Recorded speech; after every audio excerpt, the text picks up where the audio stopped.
আলহামদুলিল্লাহ, আজকের সংক্ষিপ্ত তাৎপর্যপূর্ণ আলোচনা কুরবানির মাসাইল সংক্ষিপ্ত রূপে একেবারেই সবাইরে মোটামুটি জানা যে কুরবানি বিষয়গুলো এরপরও আলোচনা করতে হবে। কারণ মহান আল্লাহ সুবহানাহু ওয়া তাআলা বলছেন, কুরবানির পশুগুলি আমরা তোমাদের জন্য আল্লাহর নির্দেশন করে দিয়েছি, অন্তর্ভুক্ত করেছি, এর মধ্যে তোমাদের জন্য কল্যাণ রয়েছে। কথা আল্লাহ বলছেন সূরা হজ, সূরাটি মাদানী 22 নম্বর সূরার 36 নম্বর আয়াতে। আল্লাহ রাব্বুল আলামিন বলছেন সূরা কাউসার নামে একটি ছোট্ট সূরা, এখানে আল্লাহ বলছেন ফাসাল্লি লিরাব্বিকা ওয়ানহার, তোমরা তোমার প্রতিপালকের জন্য সালাত আদায় করো এবং কুরবানি করো। প্রথমেই সালাত, তারপরে কুরবানি।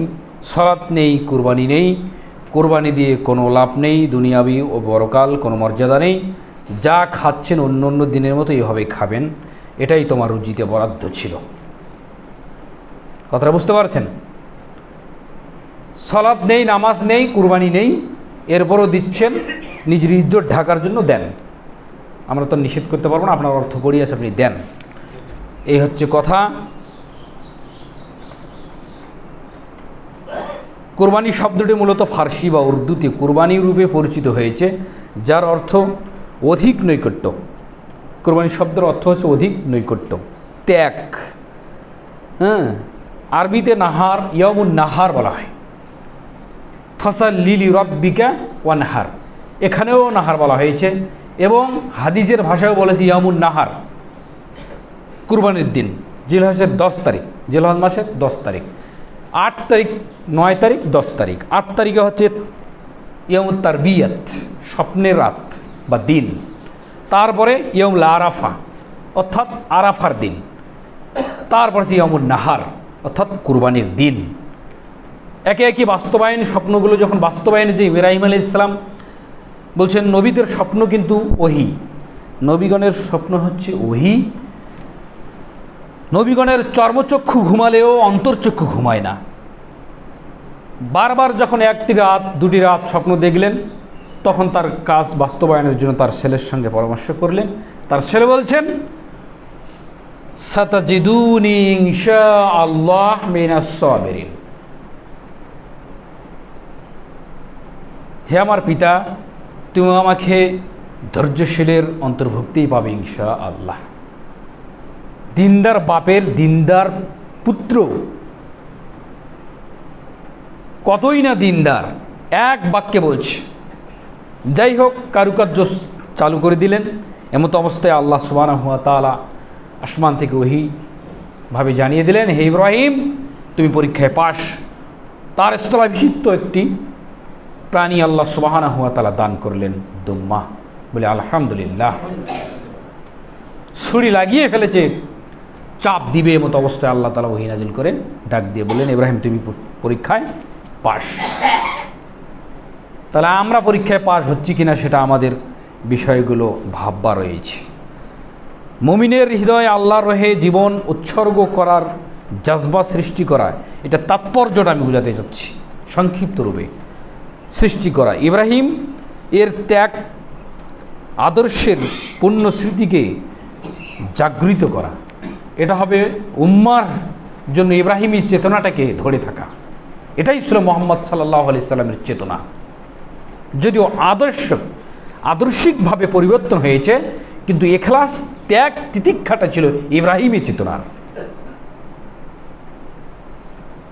কিন্তু আদর্শ হবে মুহাম্মদ সাল্লাল্লাহু আলাইহি ওয়াসাল্লামের।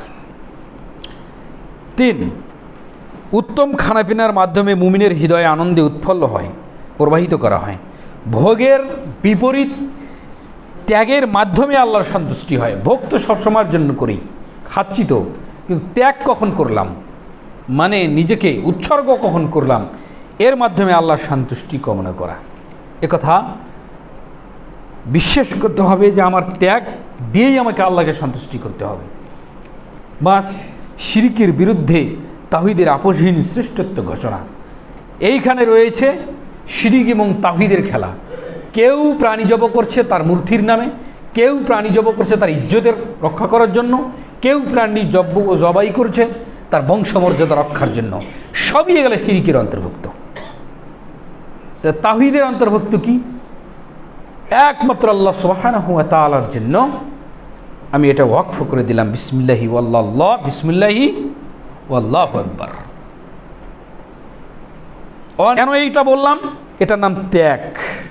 তার দিনকে মানবে, কারোর সঙ্গে আপোষ করবে না, তাওহীদের সঙ্গে কোনো আপোষ চলবে না। এটা হচ্ছে কথা। তো আল্লাহ রব্বুল আলামিন সূরা সফফাতে বলছে যে ওয়াফাদাইনাহু বিযিবহিন আযীম, আর আমরা তার অর্থাৎ ইসমাইলের বিনিময়ে ফিদিয়া দিলাম একটি মহান কুরবানি। যখন ইসমাইলকে জবাহ করবে ইব্রাহিম আলাইহিস সালাম, কোন ছেলেকে জবাহ করবে এটা অনেকে জানে না। ইসমাইল নেই ইসহাক, ঘটনা কিন্তু ইসমাইলের সঙ্গে, বয়স তার 13 বছর। সেই সময় 13 বছরের যুবক তখন নাবালক থেকে সাবালকের পথে উঠে। ইব্রাহিম আলাইহিস সালাম বেঁচেছেন 200 বছর, তার সন্তানাদি এসেছে 86 বছর থেকে। 86 বছরে এসেছে ইসমাইল, আর 92তে এসেছে ইসহাক। 2 স্ত্রীর 2 সন্তান। সারার কোলে এসেছেন ইসমাইল, আর হাজারার কোলে এসেছেন ইসহাক। অনেকে ভুল করি আমরা। যাই হোক, জিলহজ মাসের এই 10 দিনের ফজিলত অনেক আগেও বলা হয়েছে, প্রায় বলা হয়, এটা যখন আলোচনা আসি। জিলহজ মাসের এই 10 দিনের ফজিলত কি জানিস? হযরত আব্দুল্লাহ বিন আব্বাস রাদিয়াল্লাহু তাআলা আনহু থেকে বর্ণিত, তিনি বলেন যে আল্লাহ রাসূল সাল্লাল্লাহু আলাইহি ওয়াসাল্লাম ইরশাদ করেছেন, জিলহজ মাসের এই প্রথম দশকের সৎকর্মের চাইতে প্রিয়তর কোনো সৎকর্ম আল্লাহর নিকটে এত বেশি প্রিয় নয়। বলে সুবহানাল্লাহ। নিকটে এত প্রিয় নেই এই 10 দিন, এত প্রিয় আল্লাহর নিকটে। সাহাবা একরাম জিজ্ঞাসা করলেন, আল্লাহ রাসূল সাল্লাল্লাহু আলাইহি ওয়াসাল্লাম, আল্লাহর রাস্তায় জিহাদও কি নয়? না, আল্লাহর রাস্তায় জিহাদও নাই। কত এই 10 দিনকের গুরুত্বটা কত দেখেন। জেহাদও কি নয়? না, জেহাদও নয়।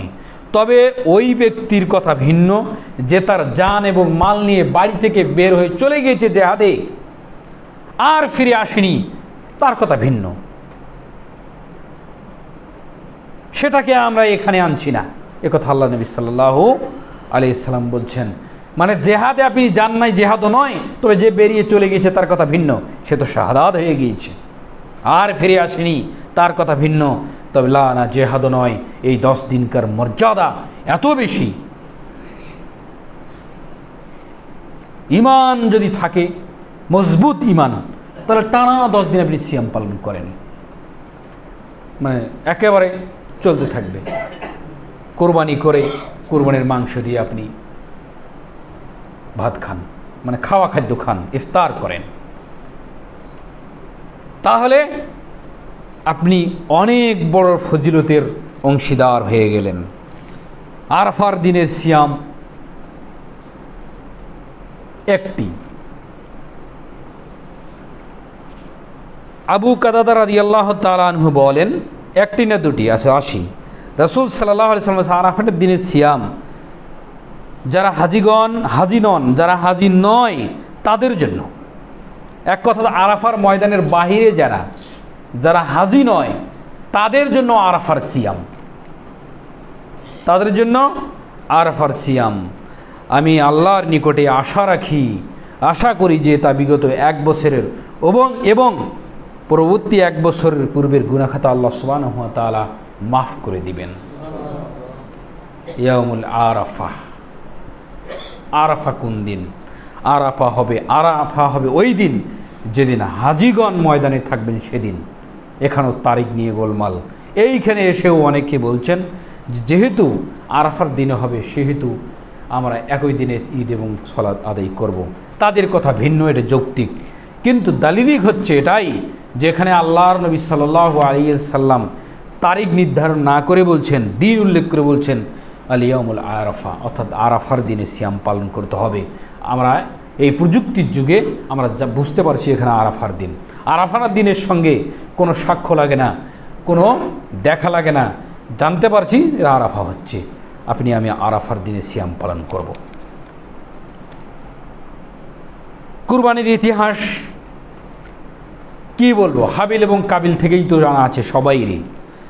প্রত্যেক উম্মতের জন্য আমরা কুরবানির বিধান রেখেছিলাম। আল্লাহ তাআলা এই কথা বলছেন, যাতে তারা জব করার সময় আল্লাহর নাম স্মরণ করে, এজন্য যে তিনি চতুষ্পদ গবাদি পশু থেকে তাদের জন্য রিজিক নির্ধারণ করেছেন। আর তোমাদের উপাস্য মাত্র একজন, আল্লাহ সুবহানাহু ওয়া তাআলা। অতএব তার নিকট তোমরা আত্মসমর্পণ করো এবং তুমি বিনয়ীদের সুসংবাদ দাও, একথা আল্লাহ বলছেন।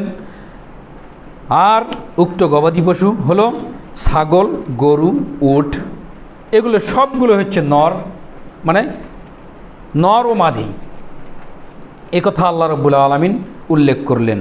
ভেড়া ও দুম্মা ছাগলের মধ্যেই গণ্য হবে।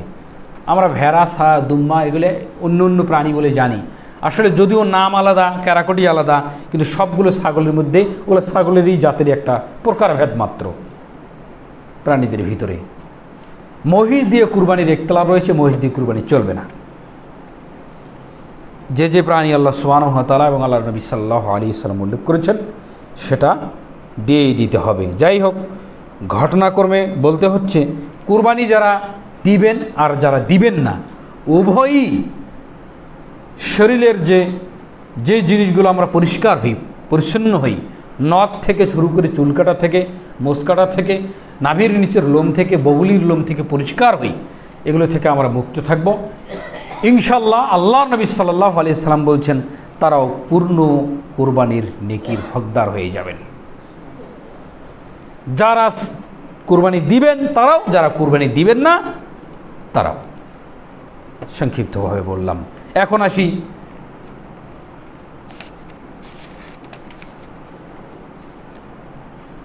কুরবানির পশুর তো ভাগাভাগ ভেদাভেদ কি বলবেন। আল্লাহ তো বলছেন গবাদি পশুগুলি যে 8 প্রকারের সৃষ্টি করেছেন। ভেড়া 2 প্রকার, নর ও মাদি। ছাগল ও দুম্মা 2 প্রকার, নর ও মাদি।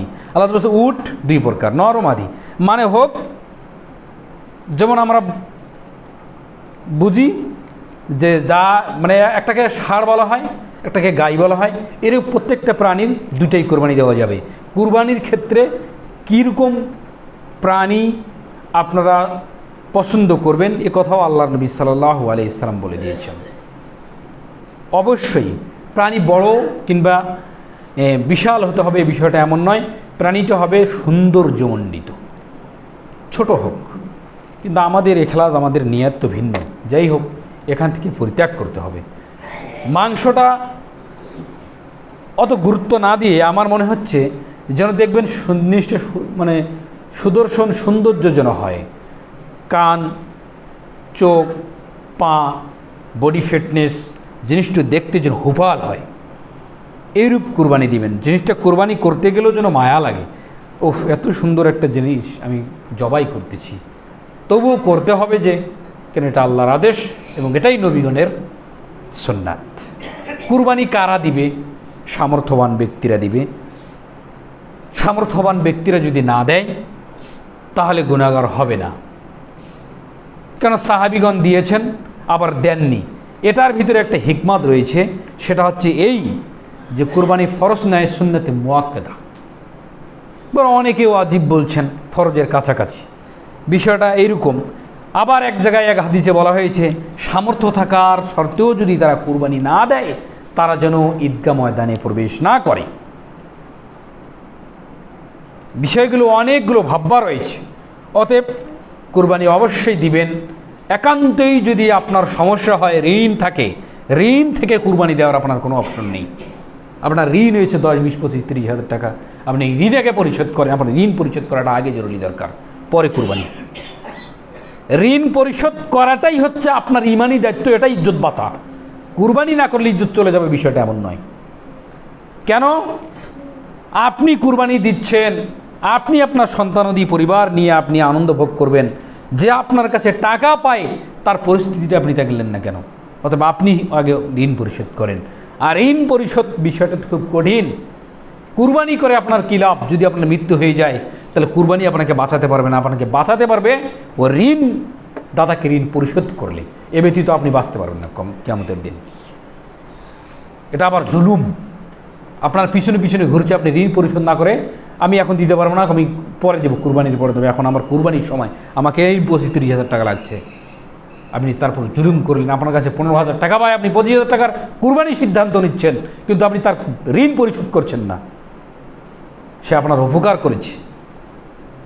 এখান থেকে সাবধান। নিজ নিজ পরিবার হতে একটি পশু যথেষ্ট। ভাগাভাগি ব্যাপারে অনেক কথা রয়েছে, যদিও বড় বড় বিদ্বান বর্তমানে, পূর্বেও, মানে এটা কোরবানির মাসালার যখন থেকে শুরু হয়েছে তখন থেকেই এটার ইখতিলাফ।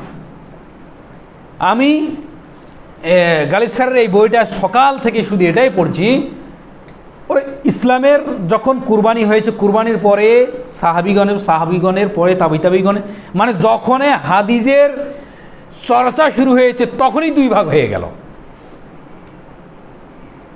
কিন্তু সমস্ত কিছুর ঊর্ধ্বে যে যখন যাবেন তখন একটা পরিবারের পক্ষ থেকে একটি প্রাণী দেওয়াই উত্তম। এ ব্যাপারে কেউ দ্বিমত, কেউ নাকচ, কেউ কোনো কথা বলেনি। ভাগের ব্যাপারে সবাই বলেছে এটা জায়েজ, তবে উত্তম বা সুন্নত নয়, এই কথা বলেছেন। কথা বুঝতে পারছেন? জায়েজ ভিন্ন জিনিস, জায়েজটা ভিন্ন জিনিস। বিপাকে পড়ে আপনি কাজটা করেছেন, আপনাকে ওটা খুঁড়ে খুঁড়ে বের করতে হবে জায়েজ আছে কি না, সেক্ষেত্রে জায়েজ। কিন্তু আপনি যে টাকা দিয়ে ভাগ দিচ্ছেন সে টাকা দিয়ে আপনি একটা খাসি পাবেন, মোটামুটি 12 থেকে 14,000 টাকা দিয়ে আপনি ভাগ দিচ্ছেন, কিন্তু 12,000 থেকে 14,000 টাকা হলে আপনি সুন্দর দেখে একটা খাসি পাবেন মিডিয়াম আকারের, এটা আমার দীর্ঘ বিশ্বাস। না পান একটা ছাগি পাবেন, না পান একটা ভেড়া তো পাবেন 5,000 টাকা দামের, গোটা পরিবারের পক্ষ থেকে হলো। কুরবানি যদি আপনি ভাগে দেন তাহলে ব্যক্তি বিশেষে হতে হবে ইনশাল্লাহ, কিন্তু পরিবারকে আপনি মাহরাম করে ফেললেন। এখান থেকে এই দলিল। যারা ভাগ নিয়ে কথা বলছেন তারা কিন্তু এ কথা বলছেন না যে এটা সুন্নাত, আবার ওই যারা জায়েজ বলছেন ভাগের কথা তারাই আবার একটির ব্যাপারে জোর দাবি করছেন। তাহলে বুঝতে হবে আমাদেরকে যে উত্তমের দিকে আমাদেরকে ধাবিত হতে হবে। আর একটা বিষয়, কুরবানির গোস্তর ভাগাভাগি নিয়েও অনেক কথা থেকে যায়। 7 গরুতে 7 ভাগ দিচ্ছি তো নাকি, গ্রামগঞ্জে 7 ভাগ দিচ্ছি, অনেক জায়গায় 7 ভাগ দিচ্ছি, এখানে যে কত ক্যাসাল রাসে রে বাবা, তার হিসাব নাই। যাই হোক, এখানে আবার গরুর জবাই করে 7 ভাগ না করে 8 ভাগ করে 1 ভাগ জামাতও দিচ্ছে, ওটাও কোরআন হাদিসের কোনো অপশন নেই, ওটাও নেই, ওটাও নিজের তৈরি করা বিধান। কই আমি এতগুলো গবেষণা করলাম, এতগুলো আলোচনা শুনলাম বড় বড় আলেম ওলামার, এটাও আমি পেলাম না। আবার প্রাণীটাকে 3 ভাগ করবেন করে 1 ভাগ জামাতে দিবেন আর 1 ভাগ আপনি 2 ভাগ আপনার আন্ডারে রাখবেন, এটাও আমি পাচ্ছি না। তাহলে কি, কোন হাদিসের ক্ষেত্রে আপনি ওটা করলেন? ওটা তো 7 জনকার মাল, ওটা 3 ভাগ করলেন কেন? সবাই তো ওটা সন্তুষ্ট নাও থাকতে পারে। আর ওই কথা তো নেই, 7 ভাগের কথা ওইখানে নেই, যে হাদিসগুলোতে বিবরণ দেওয়া আছে। আমি হাদিসগুলো যদি পড়ি অনেক সময় লাগবে আর কি। যাই হোক, এখানে বিষয়গুলো তো সব হাদিসগুলো নোট করা আছে। 7 ভাগে যে সাহাবীগণ সফর অবস্থায় দিয়েছেন, ওখানে 7 ভাগ করেছেন, ওরা খেয়েছেন। ওরা 8 ভাগ করে জামাতে দিয়েছেন, এটা বিধান, এটার হাদিস ওখানে নাই। 3 ভাগ করে গরুটা 3 ভাগ করে 1 ভাগ জামাতে দিয়েছে, ওদের কিন্তু জামাত ওরাই তো জামাত, ওটা হাদিসও তো নাই, এটাও নাই। তাহলে কি করতে হবে? এই ক্ষেত্রে আল্লাহর নবী সাল্লাল্লাহু আলাইহি সাল্লাম যে বললেন কুরবানি করলে তোমরা 3 শ্রেণীর মানুষ খাও, কি নিজে খাও, আত্মীয় স্বজনদের খাওয়াও, গরিব মিসকিনদের দাও বা খাওয়াও। তাহলে আপনাকে এইভাবে আসতে হবে। ভাগ জায়েজ বলে দিলাম আমি ওই জমহুর বিদ্বান যাদেরকে বলা হচ্ছে আমি মেনে নিলাম, ভাগ জায়েজ। এখন আমি বলি, আপনাকে যদি মাংসটা বিতরণ করতে হয় তাহলে আপনাকে কোরবানির গোশত নিয়ে আপনার অংশ থেকে 3 ভাগ করতে, মানে 3 শ্রেণীর লোককে দিতে হবে, 3টা অংশে বিতরণ করতে হবে। আপনার বিতরণ, আত্মীয় স্বজনের বিতরণ, ফকির মিসকিনের বিতরণ। কারণ আপনি এই যে হিম্মত দেখাচ্ছেন আমি একাই একটা কুরবানি দিচ্ছি, আমি এটাও বলতে পারতেছি না। তার মানে যৌথভাবে একটু একটু করে মাংস করে 8 করে ওখানে ঠকাচ্ছেন, অথচ ওই কীভাবে ভাগ না করে আপনি 7 ভাগে গরুটাকে ভাগ করে নিয়ে নেন, নিয়ে আপনার ভাগে কতটুকু মাংস পড়ছে এটা আপনি এখন 3 শ্রেণীতে নিয়ে যান। তাহলে জায়েজ হতে পারে। কথা আমার বুঝতে পারেননি? তা আপনি হুমশি খেলি করে একটা বিধান তৈরি করলেন, 3 ভাগের 1 ভাগ দিলেন জামাতে, অথবা 8 গরু 7 ভাগ 8 ভাগ করে একটা ভাগাংশ দিয়ে দিলেন। এটা করে থেকে আসলো? এটা আবার কোনো শায়েখ মাশায়েখও বলছেন, আমি দেখছি না যে এইভাবে বিতরণ করতে হবে। খালি বলছে 7 ভাগ জায়েজ, 7 ভাগ জায়েজ। আরে বাবা, 7 ভাগ জায়েজ তো বুঝলাম, তা মাংসটা কিভাবে ফকির মিসকিনকে দিবে? তো 8 ভাগ করবে, তো 8 ভাগের হাদিসটা আপনি দেন, 8 ভাগের কোথায় আছে? তো 3 ভাগ করবে, 3 ভাগের হাদিসটা আপনি দেন, সেটাও তো দিচ্ছেন না। 8 ভাগ জায়েজ। আমি একটা খাসি দিচ্ছি, আমি খাচ্ছি, আমার আত্মীয় স্বজন খাওয়াচ্ছি, ফকির মিসকিন খাওয়াচ্ছি, কেননা আমি কুরবানি দিয়েছি। তা আমি যেমন গরুটাতে ভাগ দিলাম, তাহলে আমার মাংসটা আমি এইভাবে করব, এটা হতে পারে। আমার মাংস আমি 15 কেজি পেয়েছি, এখান থেকে আমি 3টে জায়গায় আমি নিতে পারি, এটাও বলছে না। মানে ওখানে একটা দেবুর থেকেই যাচ্ছে, কেন জানি হয় না। আবার দেখেন, সারা বছর বেনামাজিদেরকে গালি দিলেন, হ্যাঁ, সারা বছর বেনামাজিকে কাফের ফতুয়া দিচ্ছেন এই শায়েখ মাশায়েখেরাই সারা জীবন। একটা মসজিদের মুসল্লি কি সবাই নামাজি? এখন এইখানে গরুটার ভাগ, এই রুটটার ভাগ দিতে গেলে নামাজি খুঁজে পাওয়া যায় না, তা কাফেরের সঙ্গে আমি কি দিব? কুরবানি দিব? এটা আমার প্রশ্ন এই বড় বড় আলেম ওলামাদের কাছে। আসলে যখন আপনি কিয়াতে যাবেন, যখন আপনি সন্ধিহানে যাবেন, তখন অনেকগুলো দেবুর চলে আসবে। তা সারা বছর ফতুয়া দিলেন বেনামাজিরা মুসলমান নয়, বেনামাজিরা মুসলমান নয়, কিন্তু কুরবানিতে এসে আপনি 7 ভাগের ফতুয়া দিলেন, দিয়ে টিয়ে বেনামাজির সঙ্গে অ্যাড করে দিলেন, কাফেরদের সঙ্গে অ্যাড করে দিলেন। এটা হলো? তখন তো আমি তো পাচ্ছি না, তার মহা বিপদ। এগুলো বিপদ থেকেই যায়। অতএব আমরা আশাবাদী, যদি ভাগে দিতেই হয় একান্ত, সব নামাজি দিনদার ব্যক্তি দিতে হবে, সেটা ব্যক্তি বিশেষ হবে ইনশাল্লাহ। পরিবারের কোনো হাদিস এরকম পাওয়া যাচ্ছে না বা হচ্ছে না, কারণ যারাই বলছেন তারা ব্যক্তি বিশেষে বলছেন। আর একটির ব্যাপারে কোনো কথা নাই। আল্লাহর নবী একটা কোরবানি দিচ্ছেন, 2টি প্রায় দিচ্ছেন, 3টি বিধান দিচ্ছেন, এবং উম্মতে মুহাম্মাদির পক্ষ থেকেও দিচ্ছেন আল্লাহর নবী। এই হাদিসেরও অনেকে বলছেন ভাগ জায়েজ। আল্লাহু আকবার, এটা আল্লাহ নবীর উপরে খাস ছিল, এটা তো ভাগাভাগির এখানে কিছু নাই। আমি মুহাম্মাদের উম্মতের পক্ষ থেকে আমি একটা কোরবানি দিচ্ছি, তার মানে মুহাম্মদ সাল্লাল্লাহু আলাইহি সাল্লাম হচ্ছেন উম্মতের লিডার। তিনি সমস্ত উম্মত ছিলেন মুহাম্মদ সাল্লাল্লাহু আলাইহি সাল্লামের পরিবার। কথা বোঝেননি? তা তিনি গোটা উম্মতের পরিবারের জন্য একটা দিচ্ছেন, ওখানে ভাগাভাগির কি আছে? তো এই হাদিসকে নিয়ে আপনি ভাগাভাগি করলেন, কথা বুঝতে পারছেন না? এটা বুঝতে হবে। সময় ঠিক আছে, যেই কথার ওপরে আপনারা রিপোর্ট দিচ্ছেন, আরও কয়েকদিন দিয়েছেন, আউয়াল ওয়াক্ত থেকে আখির ওয়াক্তর মিডল সেন্টার পর্যন্ত দেখতে হবে, 2টা ওয়াক্ত কতক্ষণ পর্যন্ত কতক্ষণ যায়। অনেকে মাগরিবের পরে সাথেই নামাজ চালু করেন, এটাও ঠিক নয়। 1 ঘন্টা 20 মিনিট সময় থাকে মাগরিবের পর থেকে, মাগরিবের আজান থেকে মাগরিবের শেষ ওয়াক্ত পর্যন্ত। ঠিক অনুরূপভাবে বুঝতে হবে।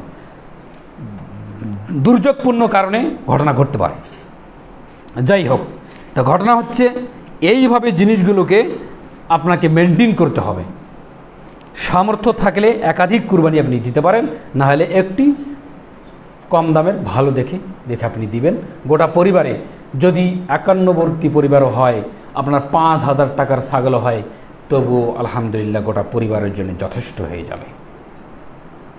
যাই হোক, আল্লাহ রাব্বুল আলামিন যেন আমাদেরকে সব সময়ের জন্য উত্তমটা মানার, ইবাদত করার তৌফিক দান করেন। সকলে বলেন আল্লাহুম্মা আমিন। আরেকটা বিষয় খেয়াল রাখবেন, এই 10 দিনের জন্য বেশি বেশি তাসবিহ তাহলিল নফল ইবাদত যদি শরীরে কুলায়, তাহলে না এই সিয়ামগুলো পালন করার জন্য সর্বদা চেষ্টা করবেন। সবাই বলি ইনশাআল্লাহ। ঠিক আছে? সুবহান রাব্বিকা রাব্বিল ইজ্জাতি আম্মা ইয়াসিফুন ওয়াসসালামুন আলাল মুরসালিন ওয়ালহামদুলিল্লাহি রাব্বিল আলামিন।